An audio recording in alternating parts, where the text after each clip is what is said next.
Olá pessoal, Ah, eu queria fazer um pequeno vídeo hoje comentando dois elementos que apareceram no primeiro semestre. Um foi a Baleia Azul, que é um jogo, né, teve uma repercussão global, um jogo em que na maior parte dos casos os adolescentes que se envolveram, um jogo em que há uma crescente de desafios a serem cumpridos, e o último desafio é o suicídio. E também uma série que passou no Netflix, Por que 13 Razões, que é uma série que relata o suicídio de uma jovem adolescente numa escola pública norte-americana. E agora, mais recentemente, vem acontecendo também, pouco divulgado, aliás, pouco discutido, mas que já vem ganhando alguma proporção, que é o suicídio ao vivo. Isso já está acontecendo no Brasil, vem acontecendo em outros países do mundo, né, que é a transmissão ao vivo de um suicídio, seja no Facebook, seja no Snapchat, seja no Instagram, enfim, essas plataformas que possibilitam a transmissão de vídeo ao vivo.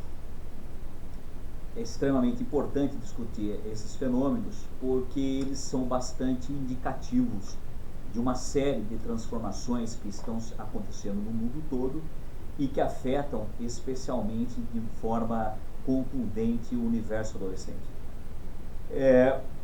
Por que filmar um suicídio? Né? Qual a ideia ou o que está por detrás de você filmar um suicídio? E, enfim. Bom, primeiro que a ideia de se filmar o suicídio, ela não está completamente descolocada, deslocada de um fenômeno geral, que é a própria transmissão ao vivo da vida. As pessoas estão transmitindo a vida ao vivo.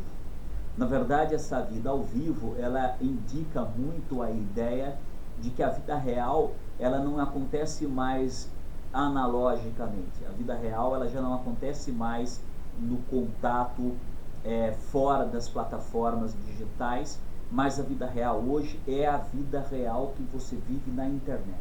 Ou seja, a vida real é aquela vida que está dentro das redes sociais especialmente. Então a transmissão de um vídeo de suicida, ele está dentro desse contexto em que as pessoas gravam festas, gravam almoços, gravam encontros, gravam as suas próprias relações sexuais, gravam aulas, gravam brigas, gravam, enfim, tudo está colocado dentro dessa perspectiva de registro digital e transmitido nas redes sociais. Então a gravação de um suicídio dentro desse contexto sociológico está embutido nele, ou seja, a filmagem do próprio suicídio está dentro da lógica de você filmar, de você registrar toda a sua vida, seja fotograficamente, seja de maneira filmível. Agora, um outro elemento importante de se destacar nesse universo, nesse fenômeno, é que há também aí uma espécie de grito desesperado de olhem para mim, prestem atenção em mim, né? Isso é um elemento. Olhem para mim, percebam, me notem, né? Esse é um ponto.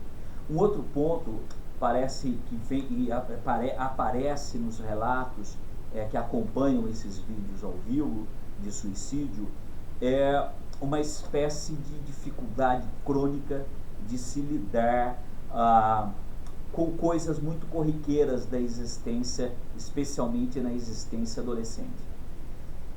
Fazendo um paralelo, fazendo um parênteses dentro dessa fala, as pessoas têm tido a impressão, muitas pessoas, muita gente, especialmente nas grandes cidades, estão tendo a impressão de que a vida perdeu o elan, a vida perdeu o sentido. A vida, por que eu estou vivendo? Muitas pessoas estão se perguntando isso, embora não falem, embora não comentem. O fato é que quando você conversa com algumas pessoas de maneira mais detida, né, pessoas que você tem alguma intimidade para esse tipo de conversa, você percebe que as pessoas estão vivendo e enfim, não sabe exatamente por que estão vivendo, ou não sabe dizer se a vida vale a pena. Quer dizer, no fim isso tudo vale a pena? Quer dizer, qual o sentido disso? E claro que essas perguntas, essas questões se colocam dentro de uma sociedade em que as pessoas sentem que a vida é um desenrolar de coisas sem sentido, um desenrolar de acontecimentos que elas não controlam, é o desenrolar de vidas emocionais sem nenhuma segurança, é o desenrolar de uma vida sem nenhum tipo de transcendência, ou a vida como aquilo que é vivido agora, pura e simplesmente. Então, esse tipo de vida urbana, né, que o Bauman descreve como modernidade líquida, e outros autores, outros sociólogos, né, utilizam outros conceitos, como hipermodernidade, modernidade tardia, né, enfim, conceitos que vão descrevendo a sociedade contemporânea, mas, ao mesmo tempo, quando você olha para a vida das pessoas diretamente, muito proximamente, o que você nota é as pessoas estarem numa profunda crise com o tipo de vida que elas levam. Quer dizer, vale a pena o tipo de vida que eu levo? Por que eu estou vivendo essa vida? O que essa vida significa? Uma vida em que as relações são muito voláteis, né, etéreis, uma vida onde as pessoas não sentem que constroem laços sólidos, definitivos. Enfim, de uma maneira geral, as pessoas, sejam adolescentes ou não, têm essa percepção da existência. Quer dizer, a vida parece não ter lá muito sentido, muita graça, e não tem o sentido prazer da existência que eu levo, não tem o sentido desejo de continuar vivendo. De certa maneira, ou fortemente, por outro lado, o que os adolescentes percebem, ainda que percebam de maneira mais intuitiva do que consciente, é essa vida que não faz nenhum sentido, e não faz sentido nenhum aquilo que eles vivem. Isso é um aspecto, fechando parênteses, portanto, é um aspecto desse fenômeno. Uma outra coisa que se percebe é uma fragilidade. Isso fica muito claro na série, né, Por que 13 Razões, do Netflix.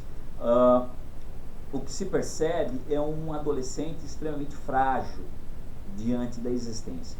Um adolescente com uma dificuldade muito grande de lidar com situações, às vezes até banais, né? Situações até corriqueiras, mas que ganham uma conotação pesada, uma conotação difícil, extremamente angustiante, porque faltaria a esses adolescentes, ou alguns desses adolescentes, ou uma boa parte deles, uma estrutura psicológica, emocional de lidar com isso. E claro, essa dificuldade de lidar com a adolescência, lidar com o que acontece na adolescência, que de fato é um período extremamente crítico, extremamente difícil, mas a ausência de elementos, a ausência de capacidades psíquicas e emocionais de lidar com essa fase, ela também nos remete à fase anterior, que é a infância.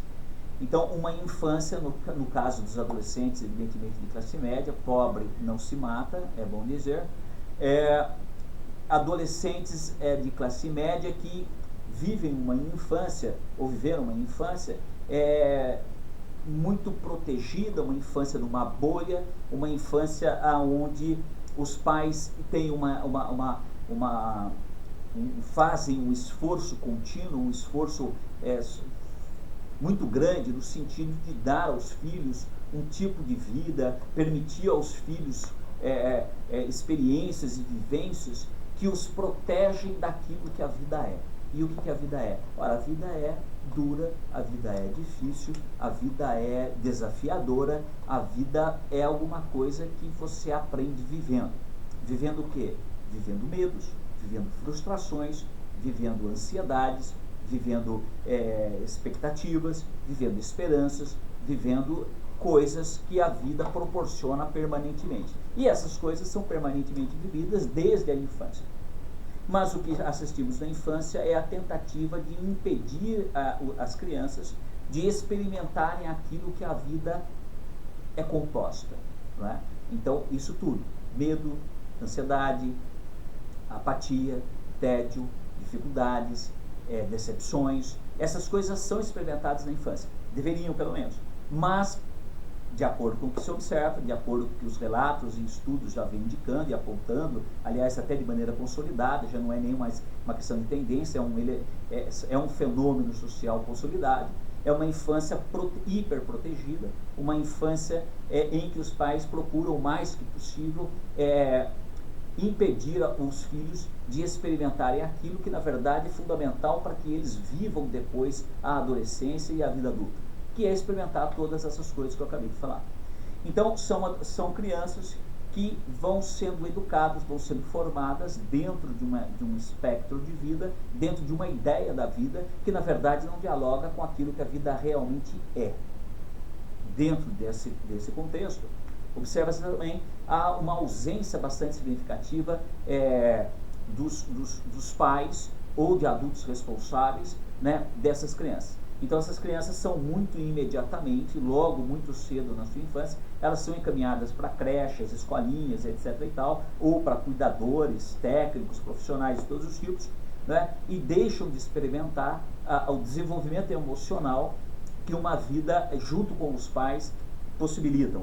Especialmente com a mãe, nos 4 primeiros anos de vida, a presença da mãe junto com a criança é absolutamente fundamental. Isso é um consenso entre médicos, psicólogos, sociólogos, especialistas dessas áreas. No entanto, não é o que acontece. A criança deixa de experimentar essa vivência primária, segundo, né, para usar um termo freudiano, quer dizer, essa experimentação primária, sociabilidade primária com os pais, especialmente com a mãe, já são imediatamente encaminhados para as creches, e na creche, em meio a dezenas e dezenas de outras crianças, a criança deixa de experimentar a formação emocional básica da sua psique. Porque esses 4 primeiros anos que a criança pode passar com a mãe, permite a criança, no contato direto com a mãe, seja no aleitamento materno, seja nos cuidados que a mãe promove, né, é fundamental para o desenvolvimento da criança, de autoestima, de autoconfiança, de amor próprio, né, o olhar da mãe, a presença da mãe, o cheiro da mãe, são elementos absolutamente fundamentais para a consolidação nessa criança de uma psique forte, firme, capaz de lidar posteriormente, ao longo da vida, com aquilo que a vida é.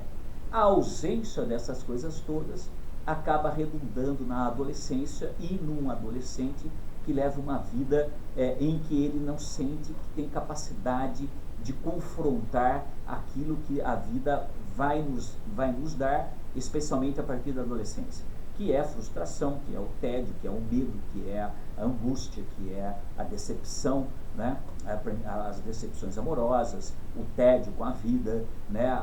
As experiências e fracassos que se começa a perceber de maneira mais clara a partir da adolescência. Ou seja, então essa gama de experiências humanas que tornam humano exatamente o que o humano passa a ser um peso difícil de ser carregado, difícil de ser sustentado por esse adolescente. O suicídio ao vivo, ele entra dentro desse contexto.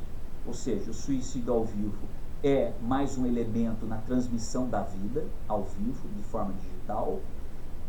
Por outro lado, a experienciação de um adolescente que não encontra eco na sociedade da qual ele faz parte, quer dizer, se sente solitário, se sente sozinho, se sente abandonado. E, por último, e mais importante do meu ponto de vista, um adolescente que não possui os elementos e as ferramentas que vão possibilitar a ele lidar com todas essas coisas que acontecem na vida toda, na infância também, mas na adolescência de maneira muito contundente, que são fracassos, tédios, angústias, desesperanças, perdas, enfim. Esse conjunto todo de coisas é certamente explicativo de parte significativa desse fenômeno do suicídio ao vivo. Então, o suicídio ao vivo não me parece, como algumas pessoas vêm colocando, pelo menos a mim não parece que seja isso exatamente, quer dizer, ele está se suicidando ao vivo porque pela internet, porque ele imagina que vai ser se filmar se matando, mas ele não vai morrer. Não, ele está se matando ao vivo na internet, sabe que vai morrer, porque na verdade a vida real é na internet, a vida real é digital, essa é a vida real. Então assim, o suicídio ao vivo não é um adolescente desconectado da ideia básica de que ele se mata na internet, mas não morre do ponto de vista concreto. Então ele sabe que sim, está se matando sabendo disso. É que o suicídio filmado, o suicídio numa rede social, vem ao lado de uma vida que vive sendo transmitida ao vivo nas redes sociais. Meu amigo, um grande abraço, muito obrigado. Fica esse vídeo para essa semana. Valeu.